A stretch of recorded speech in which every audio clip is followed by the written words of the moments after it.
The U.S. and our allies on alert after that dramatic attack on Iran's top military commander. Yeah, and Iran's supreme leader is now vowing revenge for the U.S. operation that took out that man, General Qassem Soleimani.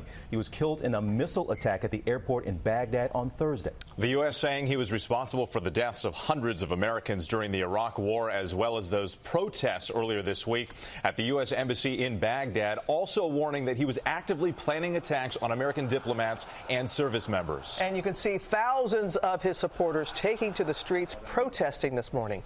Our chief global affairs correspondent, Martha Raddatz, starts us off there in Washington. Good morning, Martha. Good morning, Robin. Americans are being warned to get out of Iraq immediately after this stunning and dramatic escalation with Iran. And now the world waits for the response from Iran. What they do could have a profound impact on the region, possibly leading to war. And given the threats this morning coming from Iran, a response is almost certain.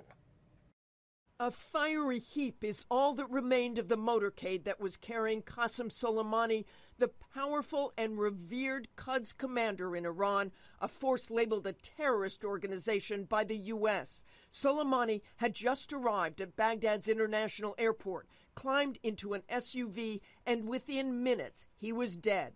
A sophisticated U.S. drone launching powerful missiles into the vehicles carrying the elite commander and others supporting Iranian-backed militias. An image of Soleimani's hand from the smoldering wreckage emerging with a large ring he was known to wear. The Pentagon saying in a statement last night that Soleimani was actively developing plans to attack American diplomats and service members, adding that the strike was aimed at deterring future Iranian attack plans. Secretary of State Mike Pompeo going further today. We want the world to understand that there was, in fact, an imminent attack taking place. President Trump's decision to remove Qassem Soleimani from the battlefield saved American lives. Soleimani in the crosshairs after the death of an American contractor last week and the attack on the U.S. Embassy in Baghdad that followed. President Trump, who gave the final order to take out the Iranian official from his Florida retreat Mar-a-Lago, tweeting an American flag last night, and this morning tweeting Iran never won a war but never lost a negotiation. Directly targeting a senior Iranian military official is a major escalation in Trump's confrontation with Iran and his so-called maximum pressure campaign, which he began after withdrawing from the Iran nuclear deal, followed by crippling sanctions. Soleimani himself blasting the president in a speech last year. Let me tell you, Mr. Trump, the gambler, he said, know that we are near you in places that don't come to your mind. Soleimani is a hero in Tehran for his battlefield exploits dating back to the Iran-Iraq War in the 80s and the U.S. war in Iraq, where his Quds force is responsible for the deaths of hundreds of U.S. troops in Iraq, according to the State Department. But Soleimani was also a leader in the fight against ISIS. A mix of intelligence and special operations, the Quds force conducts deadly operations and leads fighters throughout the region, including in Syria's civil war to support the brutal dictator Bashar al-Assad. Iran is all but certain to retaliate for the assassination, with fears of an escalation that could spiral into war. Iran's powerful Ayatollah saying this morning of his right-hand man, his efforts and path won't be stopped by his martyrdom. By God's power, rather a severe revenge awaits the criminals who have stained their hands with his and the other martyrs' blood last night. Martyr Soleimani is an international figure of resistance, and all such people will seek revenge.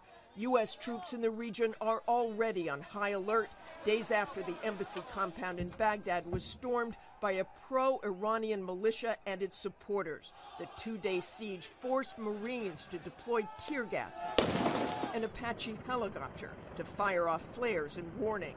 That attack came after U.S. airstrike Sunday killed 25 militia members, a retaliation for the death of that U.S. contractor last Friday.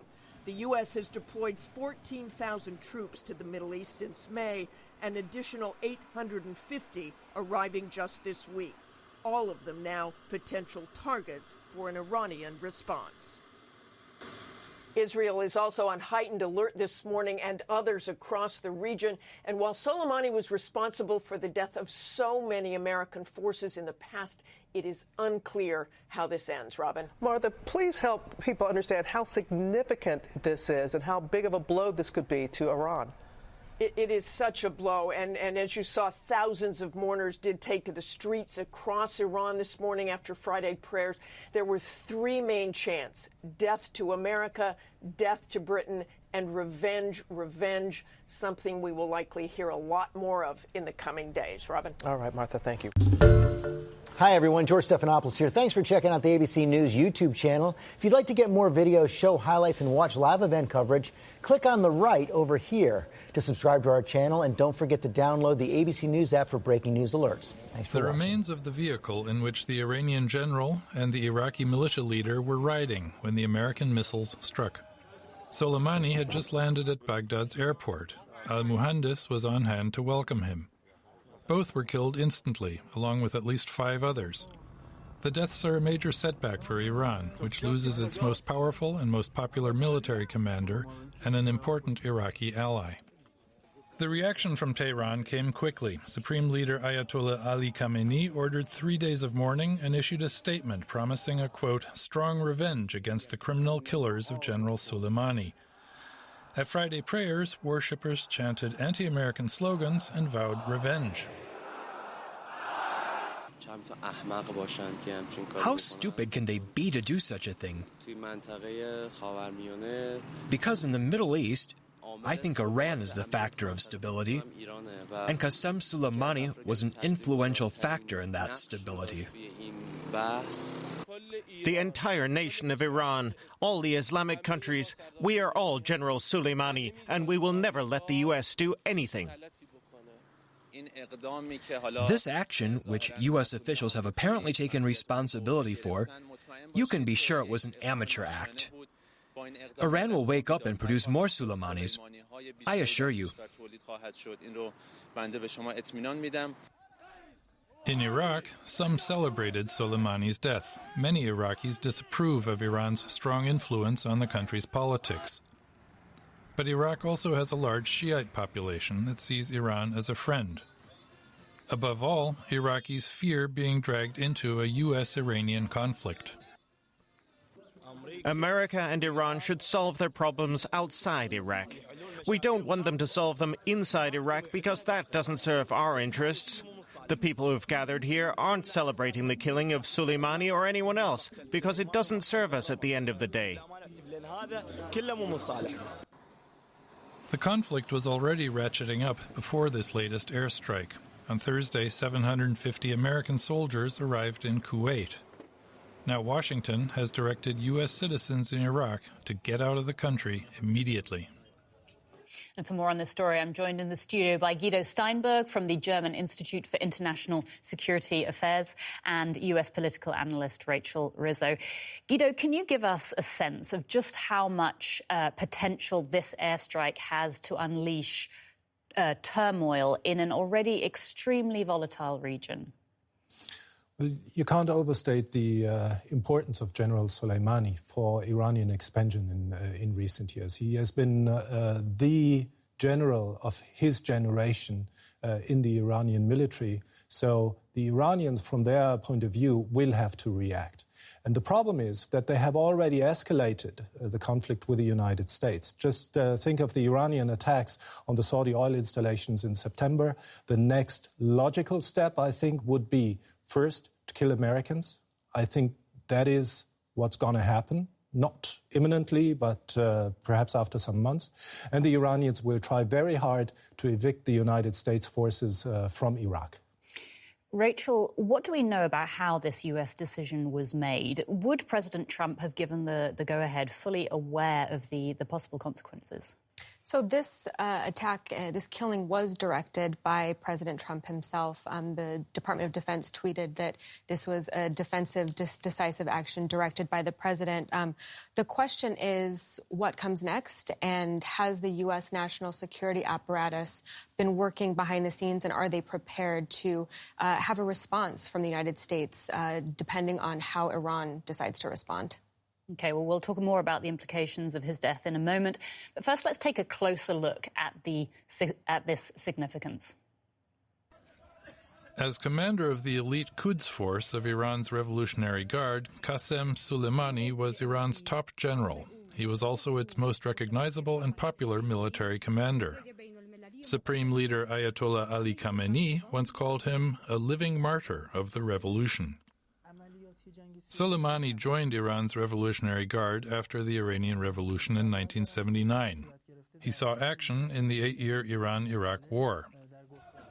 In 1998, he became commander of the Quds Force that conducts Iran's clandestine and foreign military operations. The U.S. considered him a terrorist and blamed his Quds Force for the deaths of hundreds of American soldiers.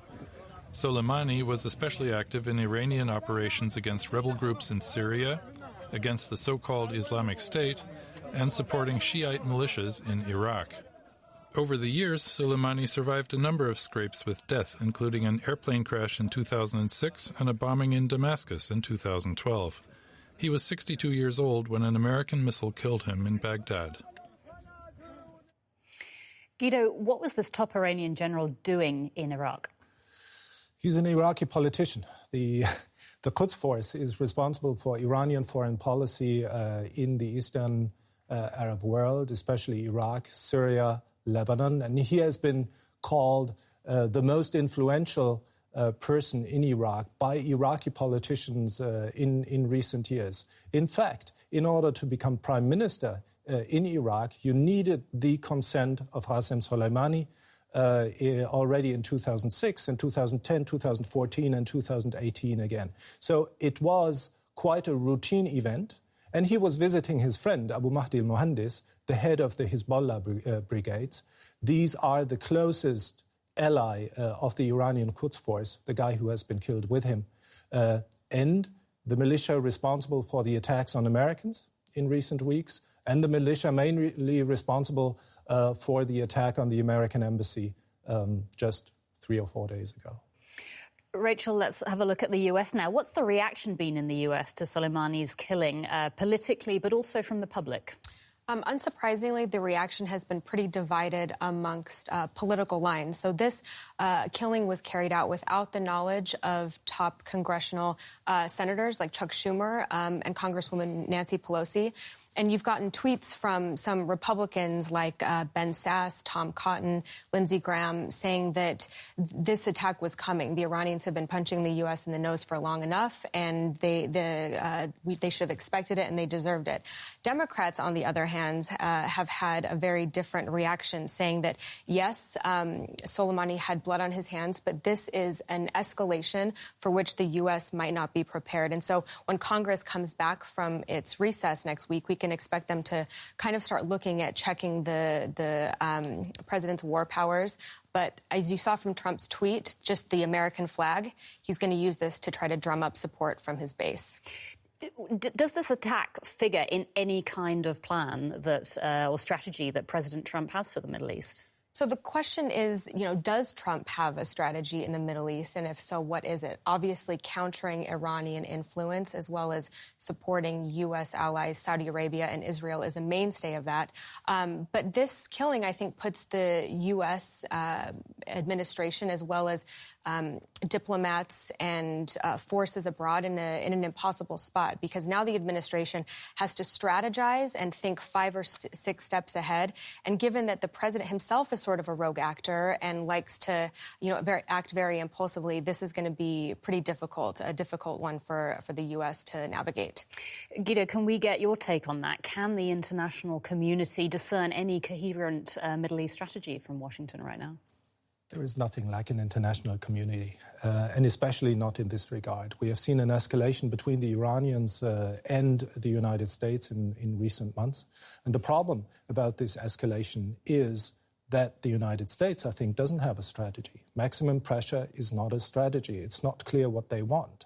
And I would have expected a military response by the latest after the attack on the Saudi oil installations. It has been U.S.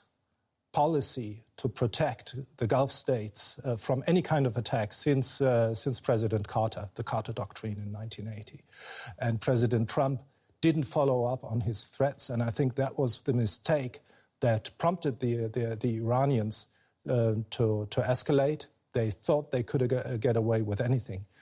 Such a kind of attack and targeted assassination of a regular military commander should only happen if you are ready for military conflict. And the Trump administration is obviously not.